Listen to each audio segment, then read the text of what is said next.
Vamos falar da vitória do Red Bull Bragantino. Vai, Túlio. Que aí o Santos entrou na zona de rebaixamento. É um resultado importante lá em cima. E um resultado muito importante aqui embaixo. Né? O Santos entrou na zona de rebaixamento. E para alguém entrar na zona de rebaixamento, alguém sai da zona de rebaixamento. E saiu o Vasco. O Vasco da Gama foi quem saiu da zona de rebaixamento. E aí eu ontem tava conversando com alguns amigos e tal, e quando termina o jogo do Santos, eu vi várias pessoas falando assim, tá vendo? Vocês falando que o Santos vai escapar e tal. Não é nada disso. E aí eu falei, calma, gente. Uma coisa é você fazer a mudança que você tinha que ter feito, que é de manter o Marcelo Fernandes, que já conhece o time, que a gente sabe que é um cara que em outros momentos ajudou muito o Santos. Só que a outra é você achar que da noite pro dia o Santos virou um time melhor do que o Red Bull Bragantino. Não virou. Não virou. O Santos tá ganhando, assim como o Bahia. Talvez o Cruzeiro... É que o Cruzeiro não tá dando certo. O Cruzeiro, os resultados não estão vindo. Mas eu vou colocar junto com o Bahia. Mudaram de treinador. E estão ali numa melhora de rendimento, evidentemente, mas que não transformaram nem Santos nem Bahia em times melhores que o Red Bull Bragantino, em times melhores do que o Atlético Paranaense, que o Botafogo. Então, cara, perder pro Red Bull Bragantino nesse momento é normal pro Santos.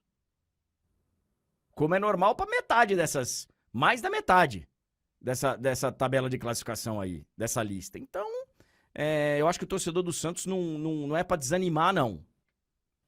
Claro que o cara que tá lá e vê o... Caramba, cara, já tá 3-0. Xiii, né? Mas vai ser, cara, rodada a rodada. Não vai ser fácil. E o Santos, o próximo jogo é contra o Inter fora. Contra o Inter fora.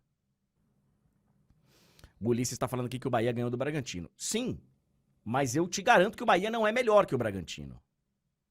É só isso. O Jonathan também está falando que o Bahia ganhou. O Red Bull Bragantino teve algumas derrotas ali. Eu só estou dizendo que os times não, da noite pro dia, eles estão fazendo o necessário para escapar da Série B. É isso. Mas eles não se transformaram em times melhores do que a maioria dos outros. Santos saiu aplaudido do estádio ontem, diz o Barcelos. Vamos lá. O outro jogo ontem, vamos falar da estreia do Tite. Tite estreou contra o Cruzeiro lá no Mineirão. Mineirão continua essa pedra no sapato do Cruzeiro, hein, ô Túlio? Ontem você trouxe a informação e mais uma derrota do Cruzeiro em casa. Eu acho que ontem o desempenho ele nem foi tão trágico assim. Mas, cara, chegou no momento pro Cruzeiro e para vários outros que o que interessa é ponto na mala, velho. Ponto na mala. Tem que colocar ponto no... Porque não tem jeito, velho. Não tem jeito. Tá numa situação complicada o Cruzeiro. Complicado. A entrevista do Ronaldo ontem é uma entrevista... Eu vi um trechinho só da entrevista. Não sei nem se foi uma entrevista longa e tal. Mas é uma entrevista preocupante. Porque o discurso... Ele já é um discurso tipo assim, a gente tinha muitas dívidas, então a gente não conseguiu montar o time. Sabe o que eu senti, Túlio? Um discurso de perdedor, velho.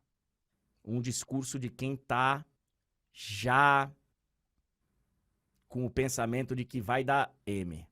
De que o caldo entornou. E olha... Talvez tenha entornado mesmo, viu? Porque os resultados não estão vindo. O Cruzeiro já mudou de treinador. O Cruzeiro já fez aquela mudança, né? Que o pessoal fala do o fato novo. Situação do Cruzeiro é muito preocupante, cara. André, a gente vai já ver as probabilidades, né, estatística, o que os matemáticos dizem, mas assim, o que o campo diz nesse momento, somado à matemática, somado à tabela, é que a situação do Cruzeiro ela é mais preocupante até mesmo do que alguns clubes que estão atrás dele. Nesse momento, eu vejo o Cruzeiro assim, uma situação mais complicada, por exemplo, que Vasco e Santos. Apesar do Cruzeiro estar à frente de Vasco e Santos. Então, assim, a mesma coisa que eu falei do Santos com o Red Bull Bragantino, né? Você recebeu o Flamengo hoje com estreia do Tite e tal, é normal você perder o jogo. O problema é a sequência, o problema é o que o campo, como você disse, está mostrando. O time não ganha 4 jogos. O Cruzeiro, gente, atenção, essa aqui é a minha tela? Não, né? É a Não, sua. é a minha. Olha aí, cara, tem um verdinho. É a estreia do Zé Ricardo. É o fato novo.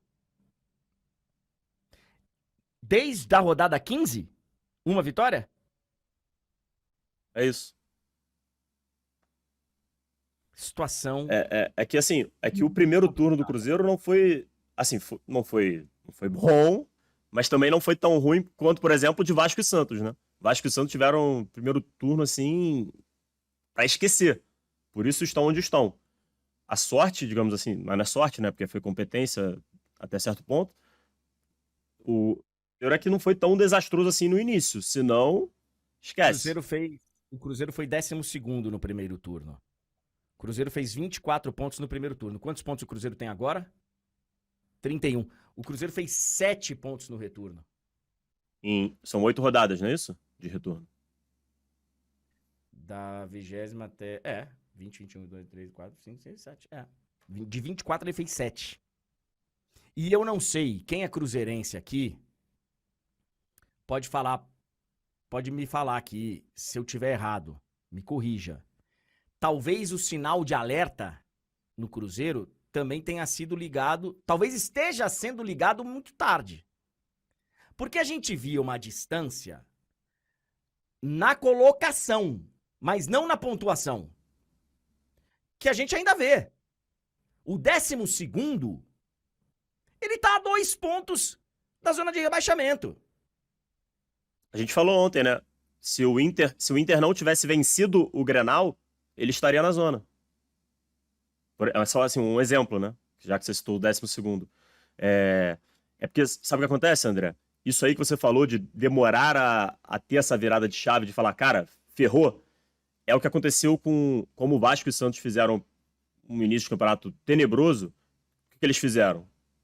Foram no mercado, contrataram vários jogadores para tentar dar uma mexida. Então, assim, o Cruzeiro realmente, acho que talvez tenha faltado esse sinal de alerta para observar que, cara, a gente precisa melhorar, se continuar assim pode complicar.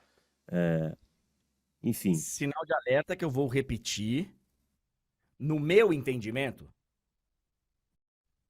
tá do 10º para baixo.